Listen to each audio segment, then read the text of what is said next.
Friends, welcome back to another episode of the Film Alchemist podcast, the show where we look at movies we love, break them apart to find out what gives them their magic. I'm your host, Josh Griffey, joined as always by my magnetic putty, mime dancing, mutated flower person and co-host. I'm more just embarrassed you didn't go with Mutant Bear, which was really what I wanted. Alex Dandino. For those of you on YouTube, you already know Alex is a mutant bear. Hashtag, look it up. It's on the apps. Guys, this is December, man. We survived the pod breaking bread. So now December is our favorite month, actually, for the podcast. This is our second one we've done. We love this theme because we ask you guys, the audience, what movies do you want to watch? And we stuff them in your stocking, man. We stuff your stocking this month in December. If you're listening to this, there's still time to get at us with your suggestions. We have some really fucking good ones. Yeah. We have I Saw the Devil, Jaws 4, which, brilliant, perfect, Alchemist. We're going to do Hell or High Water. So we've got some really fun ones coming up, but we've got room for more, so let us know. While you're doing that, if you listen to the show right now, please take a second, give us a rating and review, especially on Apple Podcasts, if that's where you listen to us. You can find us on YouTube at Nerd Alchemist, that's plural, with an S at the end. Also, you can find us on social media. We're doing really much more business on Twitter lately, at Film Alchemist 1, but we're everywhere, FilmAlchemistPod at Gmail. Still time to get in those picks, guys, to get your stocking stuffed by the mutant bear over there, especially. So, that's guys, right. We're starting off. This is actually an old request. One of our listeners, longtime friend of the show, the first person to give us a request, I believe it's Negals Tejanos on Instagram. The subname is Bonnie, so I don't know what all the names are. Why don't we go with Bonnie, because that's easier. That's much easier than someone's Instagram handle. Bonnie seems appropriate. Are you saying that I embarrassed myself pronunciation-wise? I don't know. Not at all. It's Lady Legolas on Letterboxd, right? So maybe that's the one I should have started with. But we've been friends for a while. She, a long time ago, when we first started the Letterboxd list on the app, you can find all the movies that have ever been on the Film Alchemist. Right. Here it is, the sickness kicking in. Bear with me. I'm mutating. It's in me. It's in me. She suggested Annihilation. She said, what a beautiful and haunting film, I think, is her reasoning for why we should cover it. I think she's absolutely right. I remember seeing this in theater, and I think the best description of me leaving the theater, flabbergasted, right? Purely flabbergasted. Yeah. As a reader, I have read the Southern Reach trilogy. I was a big fan of the books. Even though 3 books later, like, I have almost less clarification on what's happening than before I started the books. The movie kind of is a little more finite, but it's a really fun movie. I was watching it with my wife, and her cutaway was just, God, what a beautiful movie, right? Yeah. Alex, what about Annihilation do you think makes it such a delightful stocking stuffer? I actually agree with all the things you said. I saw this movie in the theater with my wife as well, and we walked out just sort of in awe of the the enormity of it, because it feels like the movie itself is.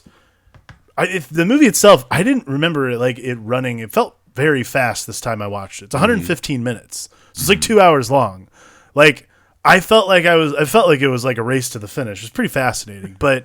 I remember us walking out and feeling just like the enormity of it all, and like the sort of like the conversations we had about the movie afterwards and about what we thought about Lena and so on and so forth. Like, again, this movie is not for people who just like, if you want something spelled out for yourself, you will not enjoy this movie at all. 100%. This movie is what I would call not easily accessible. So if you want a brain teaser, if you want something that you're going to talk about with your friends, my God, Annihilation might be the best movie you could possibly watch. Yeah, and I mean, I'm a little biased, right? Because one, Alex Garland, I stan at this point. He's like one of my 4 or 5 guys now. No matter what, wherever it is, I'll be there. I'm fine. I stan, right? Yeah, I was going to say, Alex Garland pretty much. Anything he does, I show up for. Yeah, so that already had swayed me. Again, I read the books, and I was fascinated by the world of the books. Right. This movie's just kind of tailor-made for everything I love about a movie-going experience. And especially the thing I like about this movie, which is weird because it's kind of a double-edged sword for me, I adore movies that just let me sit in powerful imagery, right? Yeah, totally. Let me sit, right? Don't tell me what I'm supposed to be thinking exactly. And let me just sit and ponder and grapple. I was talking to my wife as we were watching, and we just kind of were sitting there like, you know, soaking in these final images, which are bizarre, and it's the kind of imagery, right? The end of this movie in the Lighthouse reminds me of 2001, where you don't fully know what you're looking at, why you're looking at it, but all you know is that there's some kind of, you know, through alchemy, as we always say on the show, there's just a dark presence, right? You feel like Natalie Portman being pressed against the wall by the weight of what we're watching, even if we don't understand it. And I love movies that let me sit and ponder just imagery like that, right? Very few movies can cause such gravity just through visuals, right? But I do think there is an odd bone to pick with this movie where they do that constantly, but then turn around and do the Ellen Page Inception moment where they spell it out for us like we're actually children. And I don't know if it's as bad in this one because I'm not a scientist that understands like Furman's DNA or whatever the fuck they were talking about, right? Oh, it's Furman's DNA, human building blocks. Like, all right, well, I'm a dummy. I don't know that stuff. But it is a weird mixed bag of sit and ponder kind of the entire essence of reality, and we are going to walk you through this in baby steps. Right. I mean, it's it's such a strange like tightrope walk. Like again, this is one of those things where I have never read the book, so I was walking in cold. The only thing I had read online was that David Ellison, who runs Paramount, literally pulled financing from the movie because after a cut that went out, audiences like he was like, it's too intellectual. You need to make it dumber for everyone. Yeah. And Alex Garland and Scott Rudin both said, "Fuck you, no, we're not doing that." And literally, he pulled the money. And so I didn't know, like, because I remember it being released on Netflix in the UK, like pretty much immediately after it was released in theaters. I'm like, that's weird. I wonder how that works. And then I was reading about the right before the show. I was reading the whole thing. I'm like, oh, now it makes more sense. But like, also, it totally makes sense that David Ellison would say like, this movie is a little too intellectual for people. Like, people aren't going to get it. Like, obviously, I think that's wrong. Like, I think you can find something in this movie that anyone would like. But what a fascinating journey, and what a fascinating take on the book. Because I love Alex Garland's writing process for this. Wasn't to like go back and reread the book. He literally, like, the way you've described it, he's like, I wanted it to be like the book itself, which is like a dream. So I basically based everything off the memories I had of reading the book. Yeah, and to be fair, again, I read the book, and the kind of bones are here, like the basic parts, but it's so very wildly different than the book, and I think it's brilliant because, again, I read 3 books, and I still don't fully understand everything that happened, right? I vaguely understand what the Southern Reach is. I still have no answers as to why, what, anything like that. So, but to me, the Southern Reach trilogy always kind of fell in with like something like House of Leaves, right? Right, totally. Where you're like, how the fuck would you ever film this, right? As a reader, it's fascinating because like the imagery and the power of these books is insane, but how the fuck do you get that on screen? And I will give Alex Garland credit. I think what he did was capture the feeling of this. Because what this book does with the shimmer, as they call it, or the Southern Reach, right? Instead of focusing more on the, who, what, when, where's, and why, they just capture this feeling of us as people, right? We are wildly uncomfortable with the unknown, right? Why is man the most afraid of dark, right? It's our first primordial fear because we don't know what the fuck's in the dark and it might eat us, right? And so here, picture something like this Southern Reach. You're just sitting there and all of a sudden your office job, right? Is like, well, I'm looking out at this glowing, shimmering fucking wall. I can go in, but I can't come out. I don't know what's happening. I hate it. I want answers. Right, totally. So it's this kind of monster in the daylight just staring at us, saying, everything you built yourself and your whole lives around is wrong and false, and we're going to challenge that. And our inability to accept that, and the way they take this giant science fiction concept of the Shimmer appearing and perfectly layer that on a parallel path with Lena's journey of, here is this fictional character, Lena, I've created, and watching her annihilate that narrative, it works really well for me. Because that's one of the things that differs in this one, is that it's so much more focused on the personal journey of Lena, right? Right. And I think that's an important point. One thing I wanted to ask you, something that kind of stuck out to me a little more on this viewing, is how the movie's pieced together, because it's essentially a story of 4 different times, right? Right. The marriage, the kind of husband returning before she joins the company, inside of the Reach, and then Benedict Wong questioning her, right? So there's 4 time periods, and the way they intersplice them this time I thought was fascinating, because there's no real rhythm to it. It feels very herky-jerky at points. Right, totally. What do you make of this device of, instead of doing it chronologically, the 4 periods? What do I make of, like, how that, like, what do you mean? Like, how does this affect you viewing the movie, in your opinion? Do you like this layout? Do you wish they had just gone through in order? No, I don't. I mean, like, I like that kind of stuff. Like, I think there's a way that it goes awry a lot of the time in movies. Like, again, I walked out of the theater. The one thing I remember is telling Andrea, I was like, I think the thing that I love the most about the movie is Alex Garland's control over the story itself. Because to me, this movie, in the hands of anyone else, honestly, could spin out of control so fucking quickly. Like, it's shocking how badly this could have gone had Alex Garland, not also had either... Like Alex Garland, it was necessary for Alex Garland to write and direct this movie. I think if you had someone writing and then someone directing, you would not have gotten a movie even close to what you would have wanted out of, like, probably the source material. I mean, I'm so fascinated in general, but, like, the amount of control it takes to make this kind of movie is so fascinating, because you have those refractory time periods, like those changes and that kind of thing. I really think it takes a certain amount of control that that some directors don't have if you haven't written or you're not as familiar with the material. That I really respect and enjoy, because that's why, to me, that's not super jarring. Like, because it's not jarring because I know that I'm being led down the proper narrative path. It's not just, oh man, I got to reference this because this happened. Oh, I got to reference it. Like, because, like, it might be a little bit of a jumble, but, like, narratively it's focused. It's so focused and pinpointed down that it makes sense. That's the real wonder of this movie in general, is how much control is exerted by the director who also wrote it. Because, again, this is the kind of script that can get out of control so quickly. Like, this movie is 115 minutes long. Probably, like, imagine, like, you know, in the 90s, this would have been a 3-hour movie. Like, the Southern Patient. yeah, dude, it's exactly what I was thinking. Like, this is totally a kind of thing like Anthony Minghella was like, oh, I am all over this.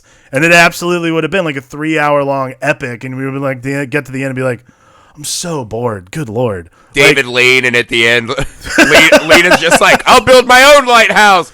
Oh my God, dude, that would be amazing. Annihilation, directed by David Lean. Yeah, that actually is the movie I'd watch really the fuck out of that. To be fair, I think it should be the new, like, 100%. Film school test, right? Do your version of Annihilation. 100%, absolutely. No, it's funny to me because I found myself wondering about the 4 time periods.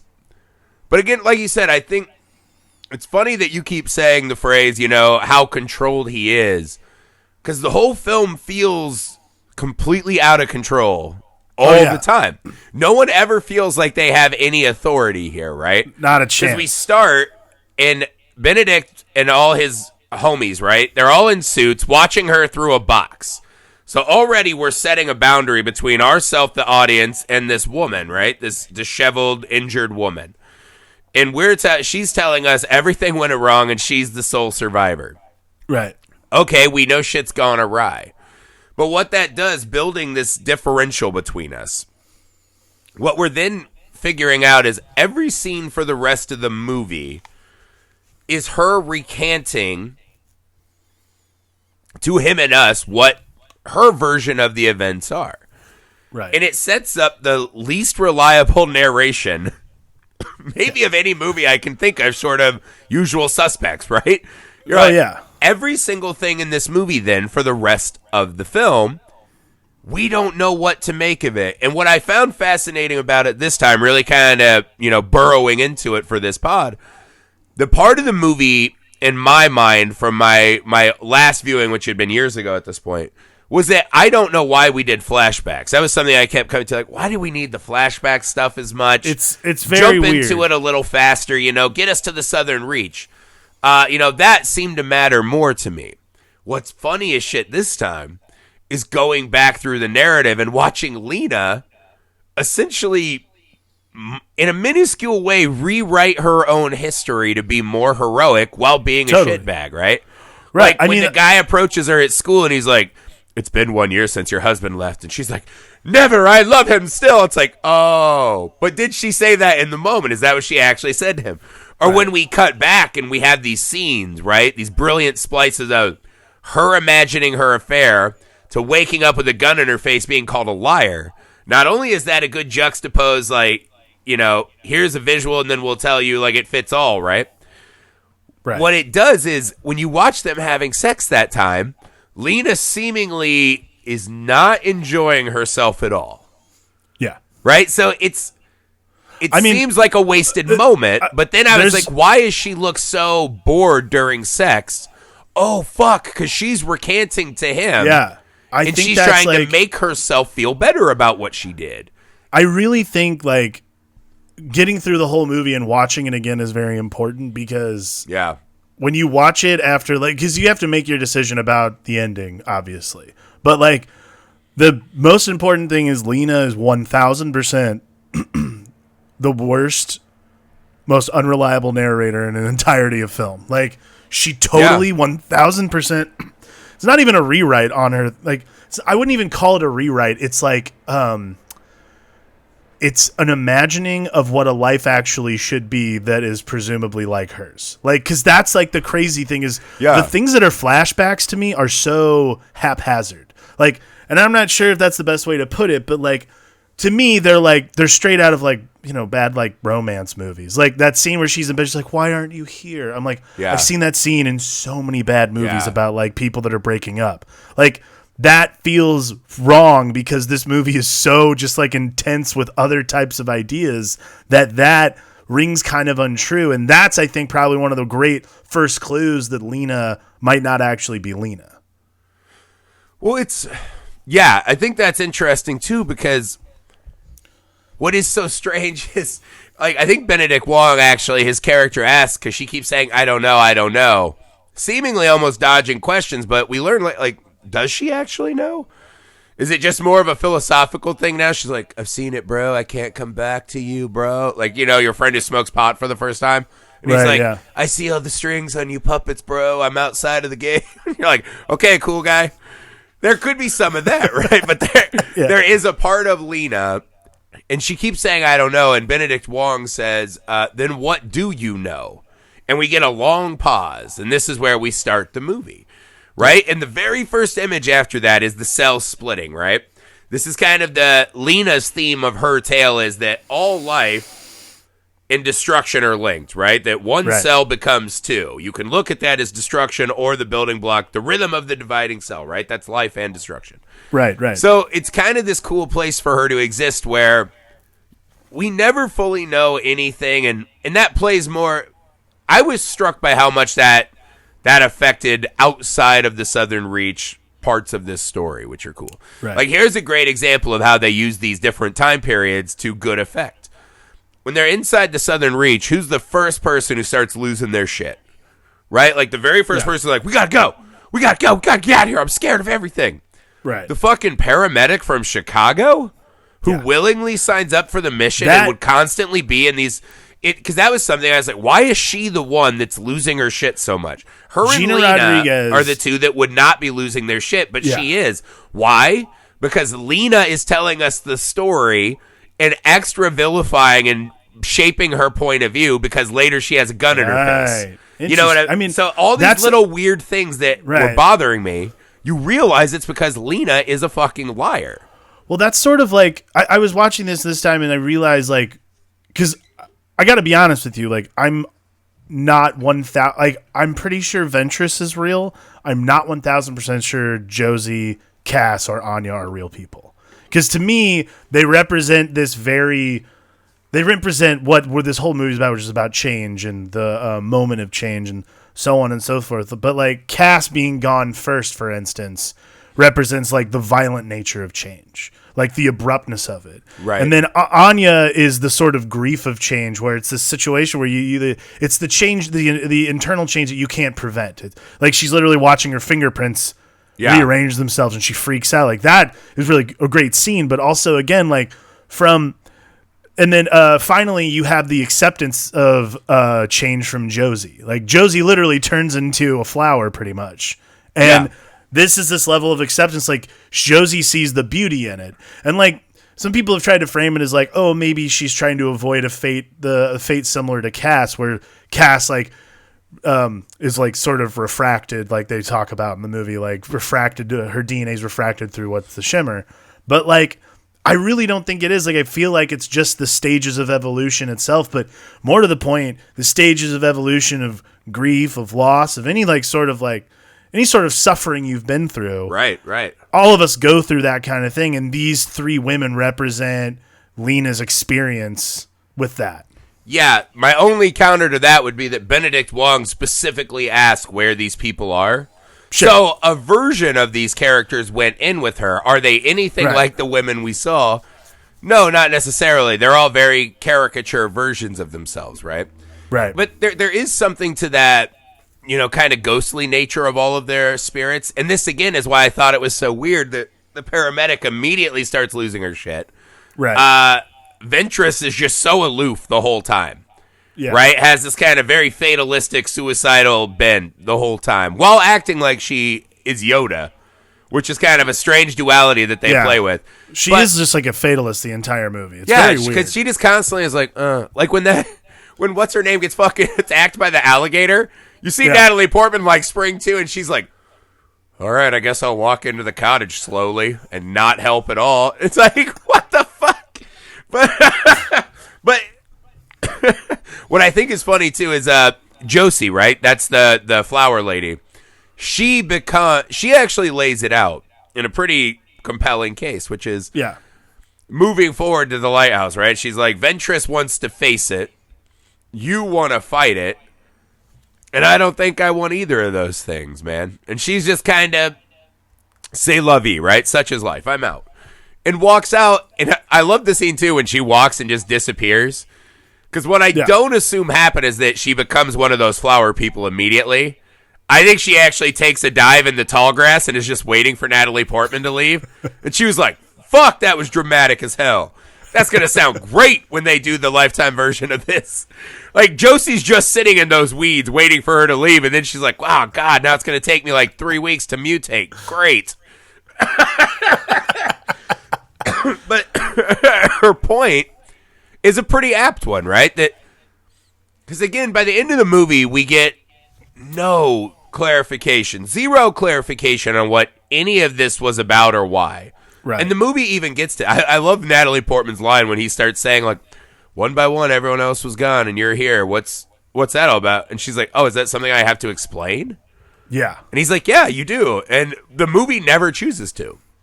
No. Right? I mean, I think it's a movie, again, like, this goes back to the sense of control that Alex Garland has over the script and the story itself, is just knowing that you don't have to explain that. I think that probably, like, because how many times have we watched movies? Like, you and I have watched so many movies doing this show, doing the other pod. Like, just in general, we watch a lot of movies. And how many times do things get over-explained? Like, Josie explaining what she thinks the shimmer is and what it actually is and how this whole thing works is very different than, like, you know, someone telling you how a nuclear bomb explodes. Like, those kinds of things. Like, I always refer to it as Ellen Page in Inception, right? Yeah, well, where, yeah, like, you she said it. only exists to be like, what's that? Right. And then they walk her through like a cool music. Dun, dun, Right. dun, dun. There's That's no the gobbledygook exposit. that does the dook-a-da-doo. There's no character. Yeah, there's no character in this movie that is strictly there for exposition, which I think is a little frustrating for some people, but I think is actually probably, again, like Alex Garland's whole point is like not everything can be explained, particularly things when it comes to the nature of what we are on like a molecular level. Yeah. So I think that's the advantage of the movie itself, is that you're left so unsettled, but also like kind of you're not. I didn't leave confused. I just left. I left in awe, I would say. Right. Well, here's the problem of the movie. Right, is when you're building a big science fiction, this is almost a fantasy film, right? To me, as much as this is 2001, it's Alice in Wonderland, right? It kind of walks betwixt the worlds, which is when you're building these worlds, you have to do some explaining, right? In a movie like this, you have to explain to me what the fucking Grateful Dead wall is. You have to explain to me why the crocodile's like an albino with shark teeth. You have to explain to me why it matters that this thing's moving, what happens when you're in. So there is a level of things like that they need to explain away. Sure. It's like all horror movies at this point. Why don't they call the cops on a cell phone? Every horror movie you watch, every new one, look for it. There's a scene where, no signal. Every one of them, right? Because you have to address these things. And this one has to go a step further where it's, this thing is growing and changing us. And you're like, well, it's kind of beautiful, man. Why is that so bad? You know, okay, the bears can talk like us. Well, that'll make for some good TikToks. Like, all right. So they have to start going through. And what I like is that their explanations, right? Like when Josie lays out, it's refracting us. Right. It's done in a more kind of philosophical version of the exposition, which is, you know, it takes all of us and changes it. Right? And then there's Ventress just going, it's us. She's talking about us. And we're like, oh, okay. I didn't necessarily need that extra bit of kid gloving. I'm like, you also named Oscar Isaac's character Kane. Yeah. I was like, so this is a movie that's not afraid to be right on the nose when it needs to be. Right. Again, but like the fact that we're sitting here talking about it and not literally excoriating the movie for being right on the nose when it needs to be is, again, the great source of power of this movie is the control Alex Garland has. Like that in and of itself is a great example of why this movie is so great, is that they can throw something like Kane and be right on the fucking nose. And like you and I will brush right past it and go, yeah, but can we please talk about the Lighthouse and the fucking what's going on in there? Hey, you know? There are directors who are masters of controlled chaos, right? Like George Miller. If you watch Fury Road, the most impressive thing about that is that it's all-out madness that is conducted like a symphony, right? This movie has a lot of that. There are moments in the film that I think, like, there's obviously just staggeringly beautiful moments. To me, still my favorite moment in the film is when they find the guy in the pool. Yeah. And he's become this kind of like fungus. The like lichens or whatever? Yeah, like fungus, lichen, human statue. Lichens. That's what it is. Yeah, lichens. And it's so bizarre. The weird thing, too, is that they're not acknowledging right away that they understand that that's the Marine. Yeah. They're kind of playing it off. It's like, maybe we can ignore this and it'll go away. But again, that gets back to the Lena narrating. Of course, she wants to alter the gruesomeness of that a little bit because it's her husband that fucking sliced that dude open. Right. And was playing with his intestines or whatever. But that moment is just one of those like beautiful moments that it just makes you sit and just look at that fucking thing. The movie is loaded with beautiful things like that. I think it's funny that the animals aren't beautiful in this movie. Right? The alligator I thought was kind of a swing and a miss, and the bear is really pretty bad looking. Well, it's not a great looking bear. Like creature feature stuff, or just in general? Well, I'm just saying, I'm like, if you can make that statue, right, the fungus statue of the man, right, this god of the fungus emperor thing, you could do better than that CGI bald faced bear. Like that could have been a cooler looking creature, right? This is a world where all these creatures are being refracted and mutated and this and that. Sure. We could have done a little better than the bear and the gator. I was saying I thought that was weak.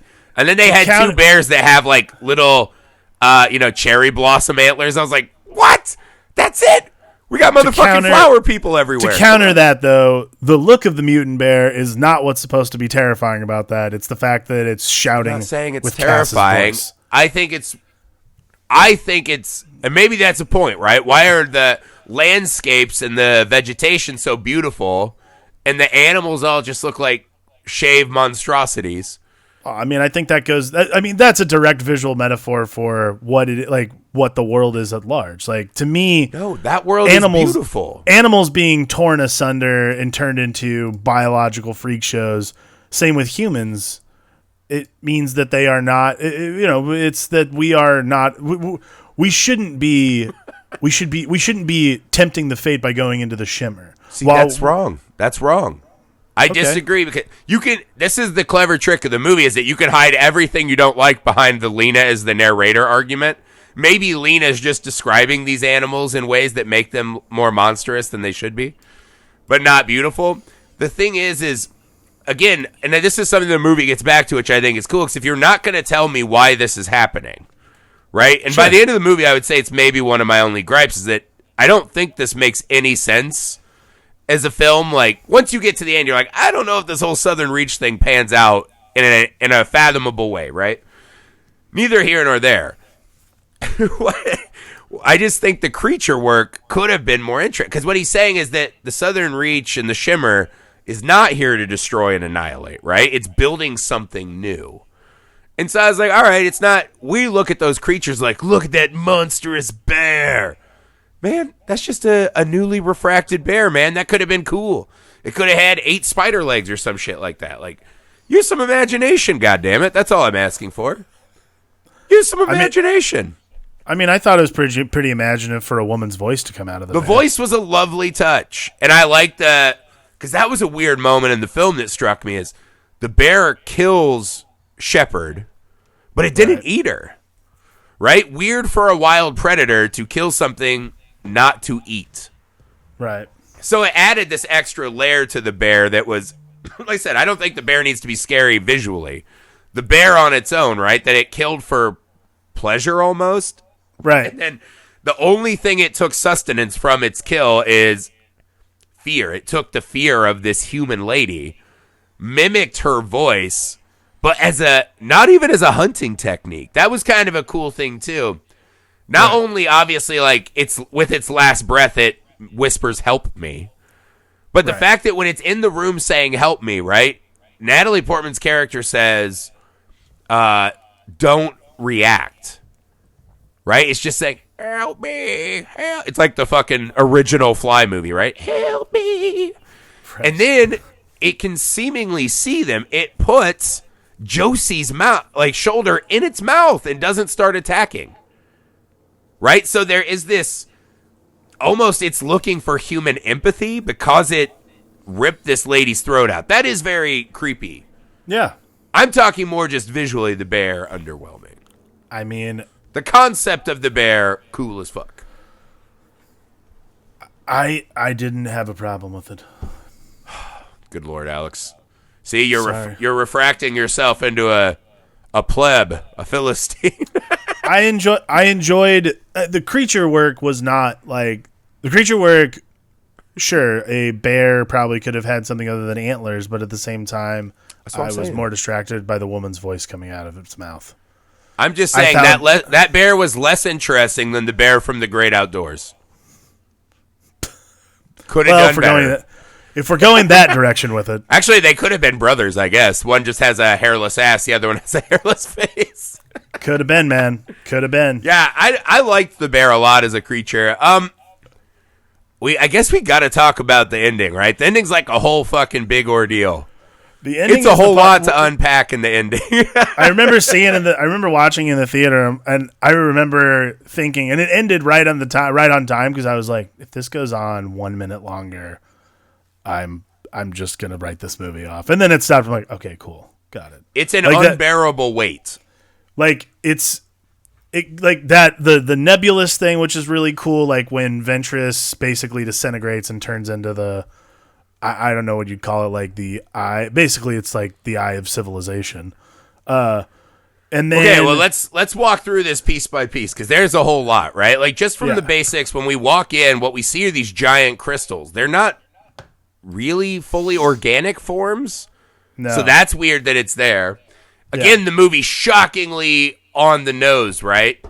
Our light landed in a lighthouse, which is still lit, even though the light's in the basement. I was like, okay, there's a lot of chicanery going on here, but that's fine. So let's just do some questions, right?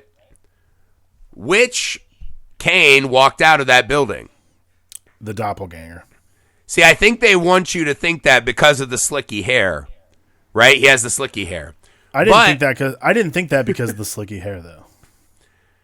See, I wondered because when the other doppelganger catches fire and he sets fire to the skeleton, which has nothing left on it to burn, I thought that was him taking his brothers with him, right? That seemed like a "we'll destroy the evidence we were here" moment.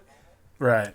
And that maybe the Kane that left was actually the Kane that went in, just altered through his experience, right?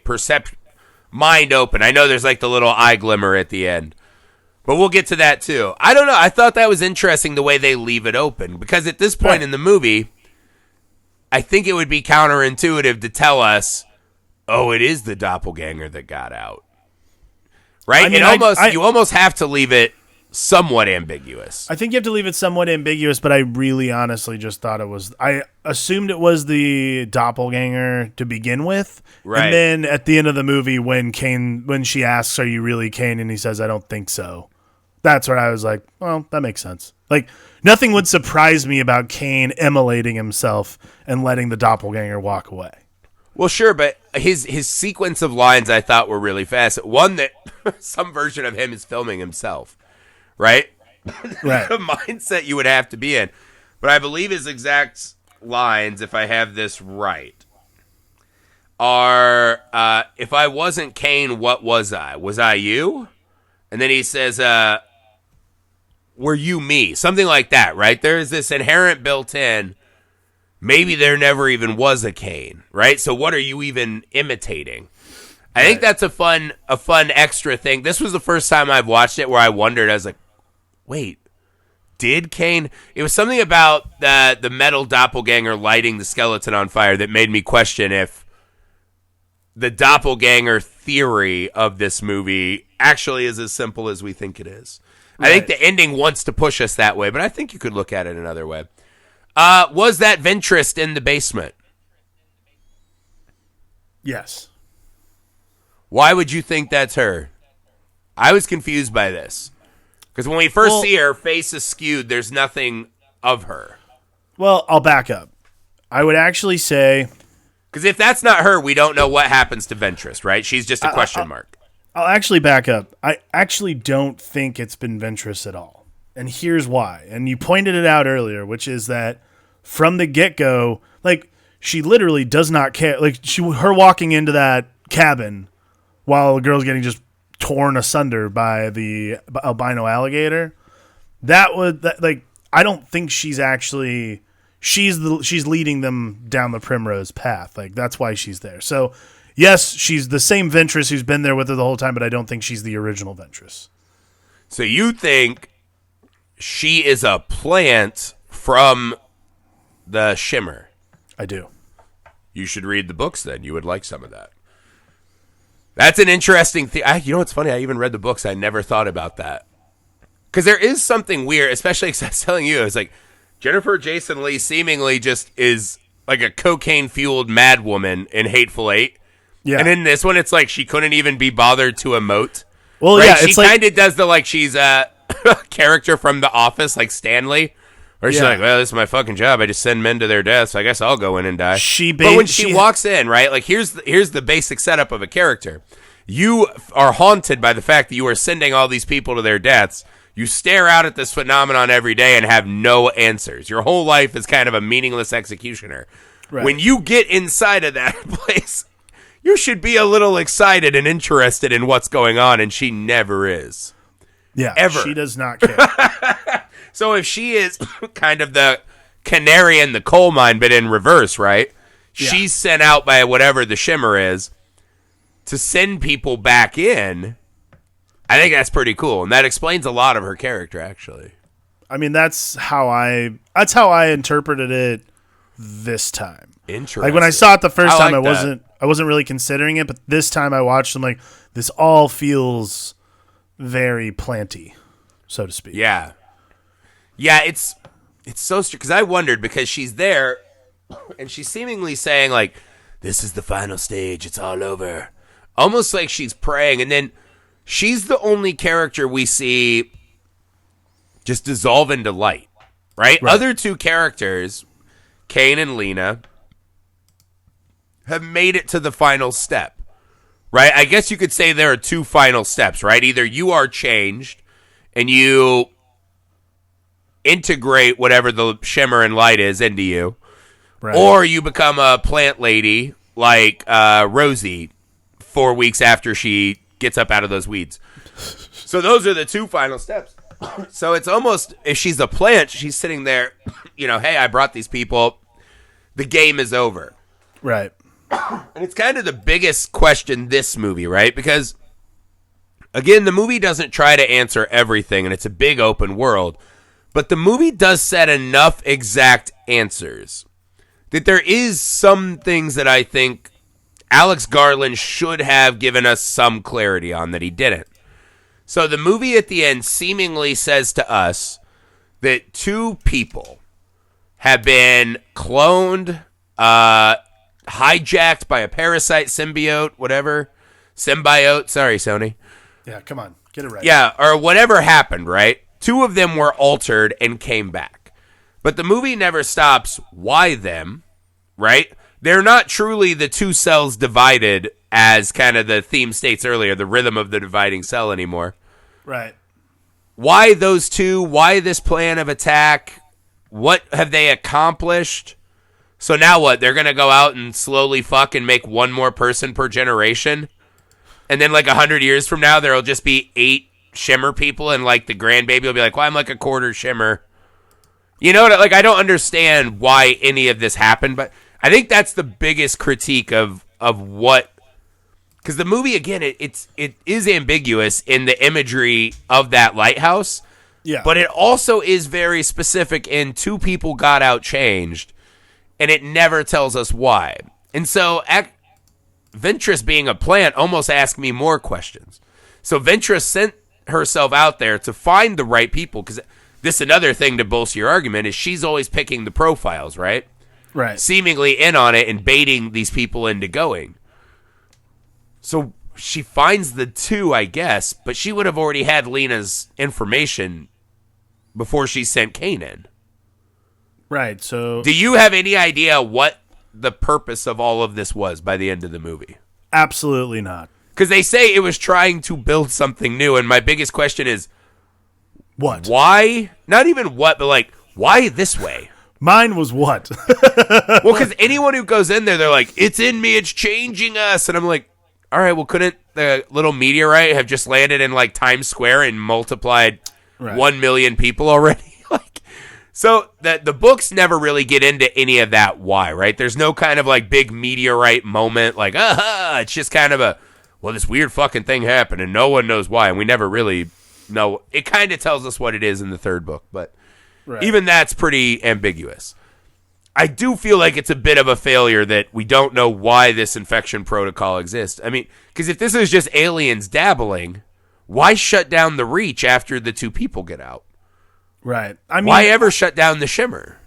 Well, yeah, I mean, that's always my sort of like, I was trying to figure out at the end, because I know, from the limited amount of information I know of the book, this is the 12th expedition, because they're not named in the book. 12th, yeah, because they're not allowed to know each other's names or personal info, so they're just called their job. Right. So it's biologist, psychologist, linguist. So this is like the 12th expedition in the book. Like, I don't know, man. Like, this is like the really, but this is like the whole intrigue of the movie itself is having these kinds of, like, this is the kind of value I find in movies like this, and this movie particularly. Like, and I love that we still are. I mean, this movie came out last year, 2018. Like, well, like, Was this it is only like last year?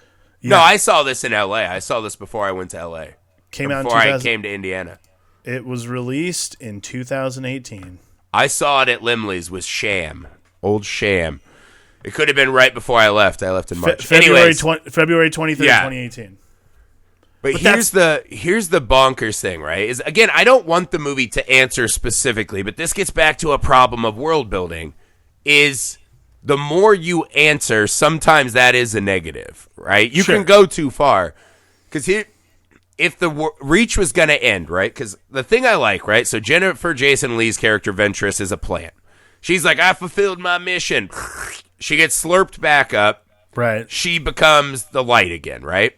The light reforms into what seemingly is an eyeball. They have that brilliant shot, right, from kind of right inside the burning center nucleus of this thing, looking out and observing Lena.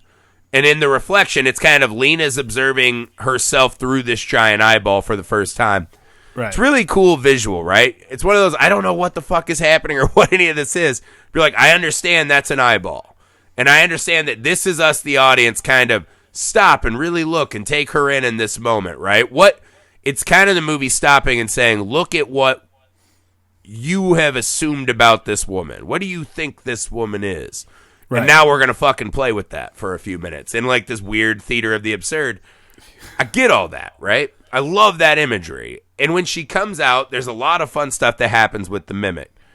But seemingly, Kane went through this exact same process.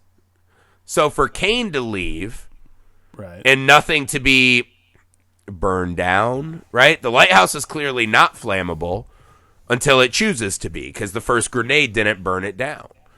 So I don't understand why they needed this. They do mention that this time, they have that line, this time we're trying women. No, we're scientists.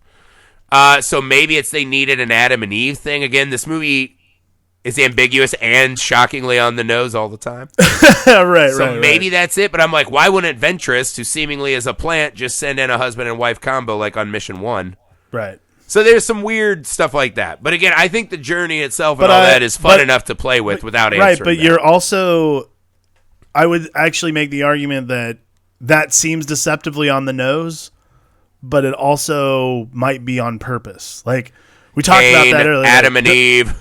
Right, like bush. That is... like that's like there's a lot of that right there in our face. Like that's very obvious, like in your face nonsense. Like the garden, I mean, like come on, like that's absolutely something that you and I have talked about before. Yeah, but it's not mother levels of in your face, but it's there. I also think that Alex Garland's the type of filmmaker that would do that to fuck with you, specifically so we have this kind of conversation and say, that's pretty on the nose, Alex Garland. And he goes, yeah.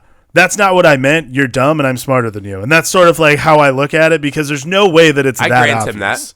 I grant him that he's smarter than me, and I think what this is sometimes you use those kind of broad terms and imageries, right? Yeah. Icons that we all recognize, right, to give us a little root in this kind of chaotic maelstrom that this ending becomes.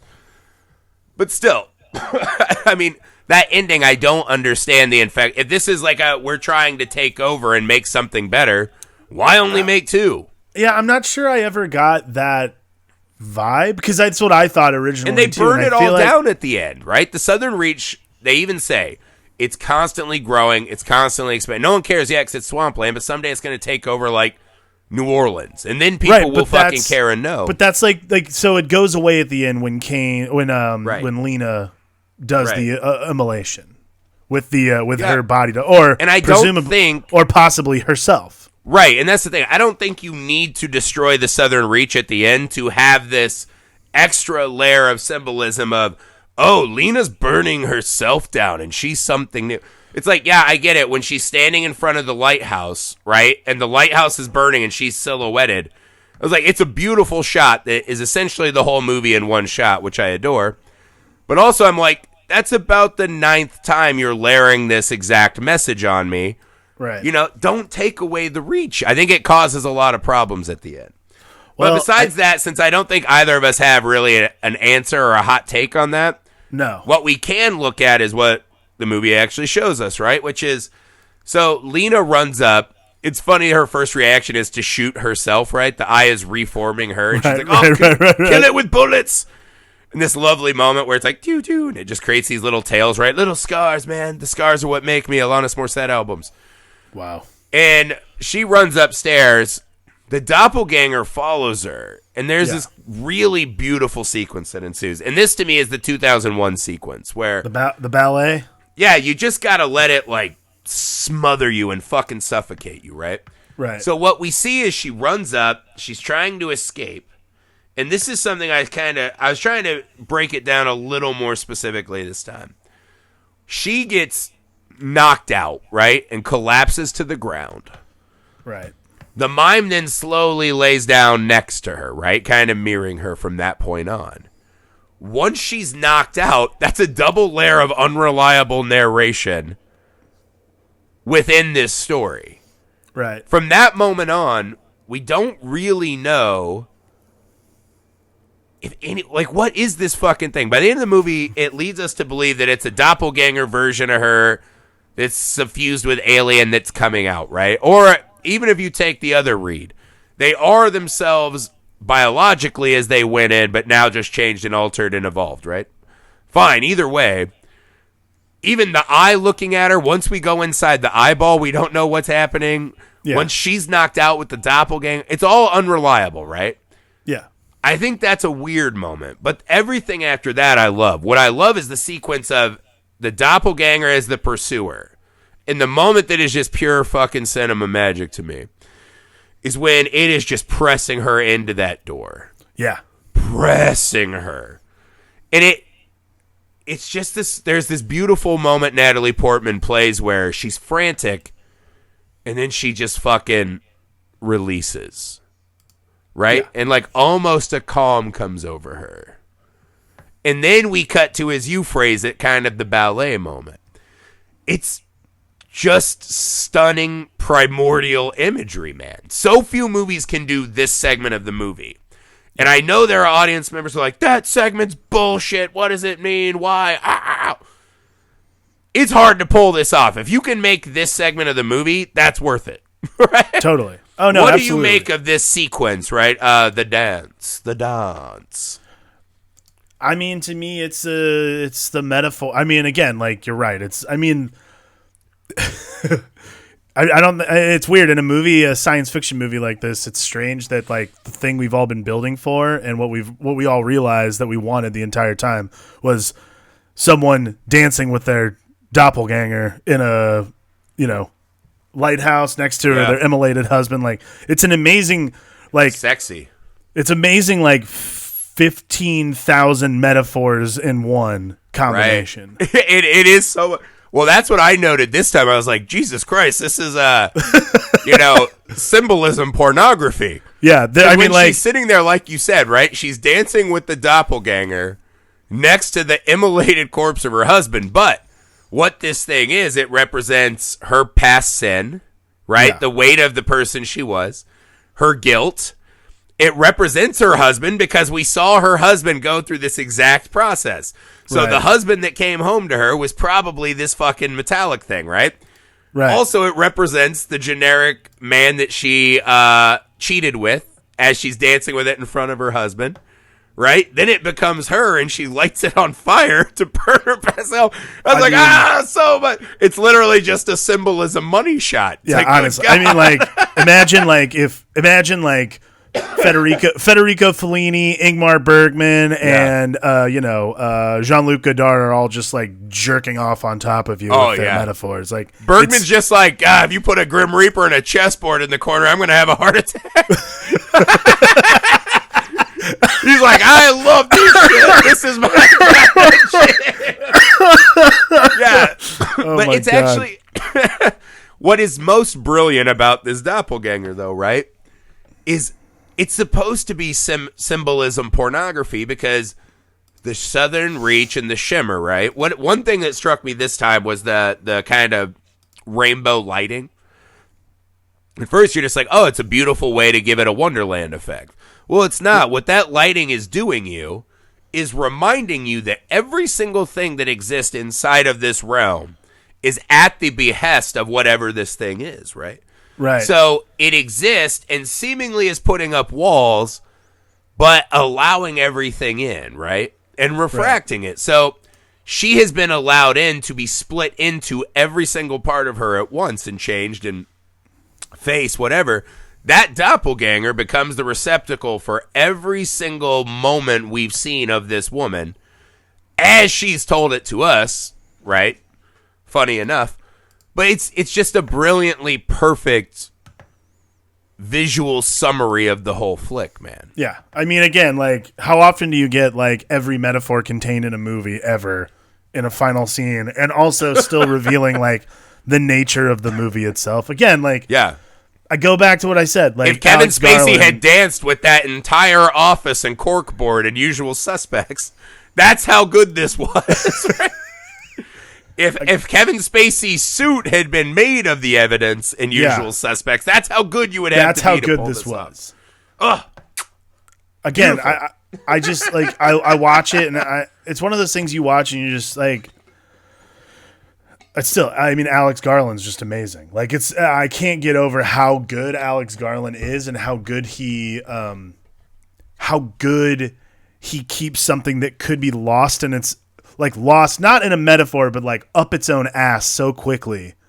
Yeah. And I'm just compelled to continue watching. It's amazing. And sadly, I think a lot of people felt that way about this.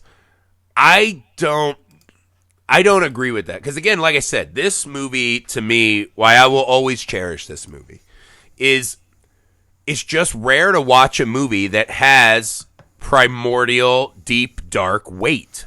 Yeah. I feel like I am walking the very depths of the ocean, being crushed by the pressure of the images I am watching. And in a visual medium like, cinema or movies or whatever, that is fucking shockingly rare. Yeah. Because it takes an absolute master to craft something like that. And again, to tie in the themes to visually add that weight. It reminded me of the movie I'm dying to cover on this, and we got to get to this month, is The Lighthouse, right? The Lighthouse has a very similar trajectory to this because you don't know exactly what you're watching or why or if any of it's real. It's just fucking intense. You just know that there's a heft to the film is pressing you down into your seat. Right. And that's what this ending does while being thematically crisp. And I think, again, the movie suffers to me from it's somehow gets attacked from both sides of it's too artistic, artsy, and ambiguous, and it is too specific and answers too much to where it leaves itself open for plot hole attacks. Sure. Right? That's the problem of this movie, but I think if you take that stuff out, right? What I noticed, like, here's something I noticed this viewing, right? And I noticed it before, but I didn't have time to really ponder it. Just the way Alex Garland uses the glass of water in this movie. Yeah. Right? Like, I'm a huge fan of those minimal posters, right? It's like a whole subgenre of art where you just take, like, the smallest little thing you can from a movie, and that's the poster for this. Yeah, totally. There has to be one out there that's just a glass of water with, like, a drop of blood slowly spider-webbing through it. Oh, yeah. We'll find it. It's got to be out there. Yeah, because I would buy that, because just his work with that glass of water, right? So when Oscar Isaac returns, and we're just staring at his fingers refracted through the water in the glass, it's so fucking brilliant, but at the point of the movie, you're not thinking of it. And then he pulls back, and he's a little obscured by the door frame. And then she touches his hand, right? And we see their only loving embrace in this period of the movie refracted and altered by looking through a glass of water. Where we already are like, is that a genuine touch? Is that a lie? Is this different or new? Is he different? It's so fucking brilliant. And then he ties it in because when she's finished being questioned at the end, what does she do? There's a glass of water by her, and she looks at it. Not behind it this time, but picks it up and drinks it, letting us, the audience, know I've been refracted. I'm here now. Right. I'm loud and proud. Hear me, right? And it's such a fucking masterful visual, prop. And I just watched it this time. I was like, fuck, that's good, man. Yeah. Fuck, that's good. They use it a couple times, And by the end of the movie, I'm like, what a silly little thing to mean that much to me. But I adore it. And that's where the power of this movie is, right? Is when you're watching it, at times you feel like you're being accosted by that magnetic putty thing. But that's great, man. It's rare that a movie can take you to the deep spots. Totally. I mean, that's like the whole point of the movie itself. And that's the whole point of not unlocking and like cracking open the egg for everyone at the end. Like, while there is some of that, like there's just enough. And yeah, there are like moments where you open yourself up to plot holes. But I think if you take that and then you take the bombastic nature of this movie kind of like locking itself away and making you do the work, you find a movie like Annihilation that's just it's unprecedentedly cool. Yeah. Well, I mean, to me, and I know it's kind of a lame movie podcaster thing, like, what if I had made the movie? I would fix all the problems. I honestly think if the Southern Reach just remains intact. So the movie ends, and she's watching herself be burnt to a crisp, right? Right. The doppelganger of herself being burnt to a crisp, which, again, watching herself burn makes me think that Oscar Isaac also burned his doppelganger in the exact same manner. Right. Right? The mirroring, the two. I think, anyways, that's neither here nor there. I think there are their organic selves at the end of that are just evolved from their experience. Sure. Fine. If you just leave the Southern Reach intact, and the last thing we see is her watching herself melt, you can have that exact same symbolism, like, we got to get one more symbol of her whole life being changed and burned. Okay, fine, I got you. You can still do that, and we don't have to watch the doppelganger crawl down and light the whole basement. If you just leave the mystery of the Southern Reach itself intact, I think that's the step they went a little far. Right. If you leave it intact, we can still presume that more people are going to go in, more people are going to be refracted the way they need to be, right? Whether they face it, fight it, or embrace it, right? The fact that it remains out there, right?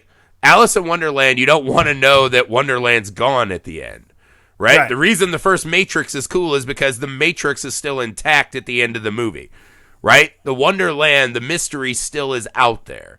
Right. So I'm totally cool with them not giving us exacts. I think maybe went a step far.